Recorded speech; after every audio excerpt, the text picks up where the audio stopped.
El Autódromo Internacional de Miami es un circuito no permanente que se estrenó en el año 2022 y que se construye alrededor del estadio Hard Rock, sede de los Dolphins, un equipo de fútbol americano. En este video analizaremos la vuelta que le dio la pole position a Charles Leclerc en el año 2022 y con ayuda de la telemetría obtendremos los aspectos clave que se necesitan para dar una vuelta rápida a este singular circuito en Miami. En términos generales podemos observar 4 picos importantes de velocidad y una zona donde la velocidad desciende dramáticamente.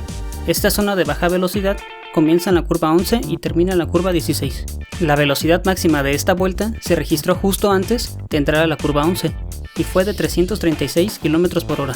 Es curioso que la velocidad mínima, que fue de 65 km por hora, no se haya registrado en la zona lenta del circuito, sino en la curva 17. En esta vuelta la velocidad promedio fue de 217.6 km por hora, por lo que podríamos decir que la velocidad en general estuvo más cerca de la velocidad máxima que de la velocidad mínima. La vuelta comienza en la recta que se encuentra junto a la puerta norte del estadio Hard Rock.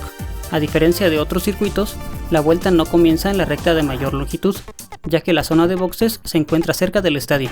La velocidad aumenta de manera progresiva desde la curva 1 hasta la curva 4, casi como si esta parte del trayecto fuera en línea recta. Esto se logra por la gran carga aerodinámica que genera un Fórmula 1. El auto corre en la séptima marcha antes de llegar a la curva 4 y se desciende una marcha para tomar esta curva. Para tomar la curva 5 y 6 hay que bajar a la sexta marcha, aunque se puede acelerar ligeramente entre estas dos curvas para ganar algo de velocidad. Las curvas 7 y 8 se toman en la marcha 4. Saliendo de la curva 8 da inicio la zona más rápida del circuito. Es curioso que esta zona no sea la recta principal. La zona de alta velocidad finaliza en la curva 11 y a partir de aquí comienza una zona de curvas lentas. Aquí se debe de ser preciso con el uso de ambos pedales, pues un pequeño error podría causar una gran pérdida de tiempo. La chicana de las curvas 14 y 15 y la curva 16 son las únicas partes del circuito donde se usa la segunda marcha. Esta zona fue ampliamente criticada por los pilotos, ya que no solamente el diseño de estas curvas parecía mal si tomamos en cuenta el tamaño de los autos, sino que la calidad del pavimento se deterioró progresivamente durante todo el Gran Premio.